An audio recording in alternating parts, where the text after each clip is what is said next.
Hello everyone, AmyR here with Prairie Paper and Ink, and this is my card for this week's Color Throwdown Challenge, which is actually our 500th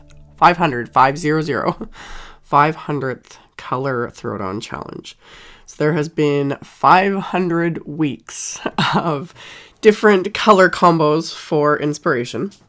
So today's Color Throwdown Challenge is pink, navy, gold, and white. And I absolutely had to pull out, this is the new Simon Says Stamps Strangeness stamp set. I showed it in the Good Vibes release and review video. It's another one of these big, huge floral stamps that I'm obsessed with. I love these huge images that are bigger than an A2 card front. They just give you more options because, you know, depending on where you place it, or you could make a larger card, it would be amazing on a scrapbook page, etc. I'm obsessed with them.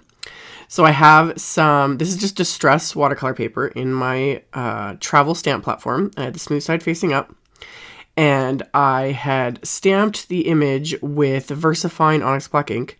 So I used my anti-static powder tool first, stamped that image a good couple times to get, you know, all that detail. And then I coated it with clear embossing powder. Now, you don't have to do this because VersaFine ONYX Black, just on its own, is great for watercoloring and whatnot. Like, it's not going to smear. But I like the look of the extra glossiness you get from the embossing powder. Plus, as I've said in many videos, I like the fact that it enables me to be a little bit more lazy. So it just gives that raised edge, so I don't have to worry so much about areas bleeding into each other or having to wait, you know, for things to dry, etc. I can just do my thing, make it quick and easy. I'm all about the quick and easy. So for my actual coloring, I'm just using my Arteza. Is it Arteza or Arteza? I think it's Arteza. I don't know. Anyway, the real brush markers. A lot of people still ask me about those. I've done several videos. I just haven't done a in-depth review of specifically the markers, but I am really enjoying them, and you get a lot for your money. Like, I've got of course, the biggest set, the 96 set, because I have to have all the colors. But I really like them, and I like convenience. I was going to use traditional watercolors for this, but I keep my markers sitting like right beside me, and I could see all the colors, and I was like, it would be just so much easier to just grab colors I need rather than, you know, fiddling with watercolors to mix lighter shades to get what I wanted. So I just grabbed a few markers, and I just scribbled them onto my craft sheet, and I'm picking them up with my little Tim Holtz detail water brush that I use pretty much all the time. I wet outside the stamped image with just the water brush and clean water. And then I had pulled in that pink and, you know, did that look so that it looks like it's kind of bled outside, which almost in a way defeats what I said about, you know, keeping things contained with the heat embossing.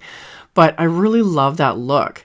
And if you do it in the beginning with just a lighter wash of the color, and then you intensify the color on the actual images, it just kind of makes everything pop a little bit more, in my opinion. So that's what I did with all of the colors. Obviously the pink being on the two main flowers, that's kind of the bulk of it. But I also pulled in a bit of that navy with these little smaller flowers here and just kind of painted outside the lines, and then would just intensify the color. So to do that, I would just use more marker and less of the water. So when I'm doing the like wash areas, like outside the lines, I just squeeze my water brush a little bit more and get a bit more water going, just so I can kind of paint that color and let it fade out. And then I'll just keep intensifying it. And that's where it's nice having the raised edges of the embossing, because even though outside those lines it's still wet from just painting over it, having the raised lines being embossed, I can go back in immediately while everything is still wet and just keep darkening that color. So I did some, like, this is very messy watercoloring. This is what I call messy watercoloring anyway. I have super sped this up. This is like 600% faster than I actually did it. I still did it fairly quickly. I'm trying to practice more and more too with, like, I'm almost tapping my brush in a way instead of just painting it on and allowing areas to be white. I've said this in other videos. That's something I struggle with a lot, is letting there be white areas. I like to just cover everything with color. So I painted everything. I thought it was completely dry, but the pink area, because I'd gone and added another layer of some of the flowers, so it wasn't completely dry. And I just scribbled the navy blue marker onto my craft mat, added a bit of water, and then I just grabbed a little tiny paintbrush and tapped on some splatter, of course, and it didn't splatter quite so much on those pink flowers. It kind of spread out a little bit, but that's because they were still a little wet. They weren't dry like they were supposed to be. But I still went with it. I was okay with how that looked. So now I've set that aside to dry, and then I die cut several layers of black cardstock with the Simon Says Stamp Painted Friend wafer die, one of my oldie but goodie favorites. And I stacked 3 layers together, and I just used my Gina Connect glue. And then I'd also die cut some Simon Gold glitter cardstock with that same wafer die and adhered that right on top. I could have used white cardstock for the stacking, but I don't know, I was like, I wonder how it would look with black, just because, you know, from the edge, it just gave it a little something different.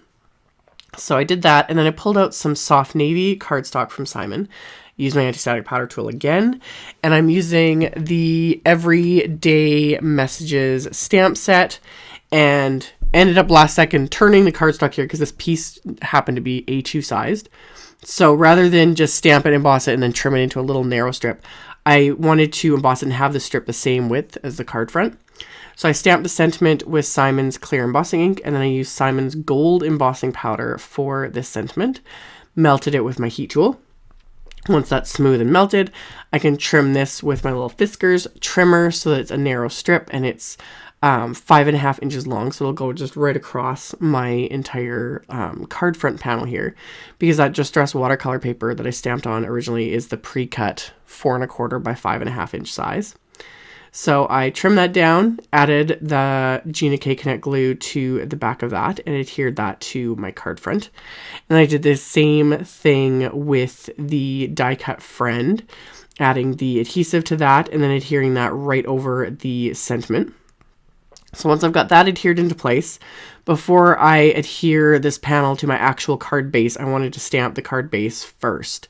So I'm going to let those sentiments dry onto my card front, and then my card base is heavyweight white cardstock cut to 5.5 inches by 8.5 inches, and I'd scored it at 4.25, so it'll be a top folding A2 sized card.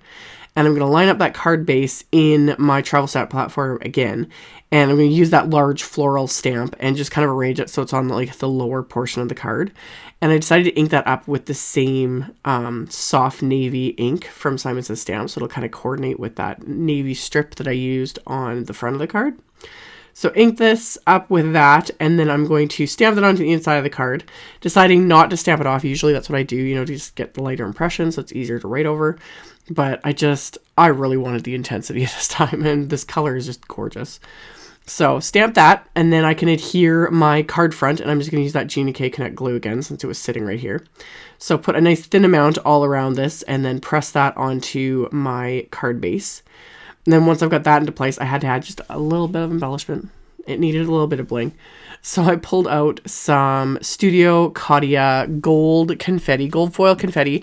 And then I also pulled out the newer Sparkling Sea confetti, because there's these little like navy confetti bits in this that are the perfect match to Simon's soft navy cardstock and ink.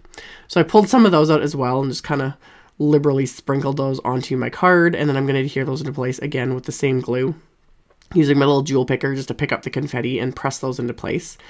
And then as a final touch to kind of finish off this ensemble, I have a nice light pink, I think this is cotton candy, I'll have a link to it anyway, envelope from Simon to just tie it all together, and that finishes off my card. So as always, there'll be a link below the video to my blog post with links to all the supplies used. Check it out below if you are interested. Thank you all so much for watching, and I will see you all very soon in the next video. Bye!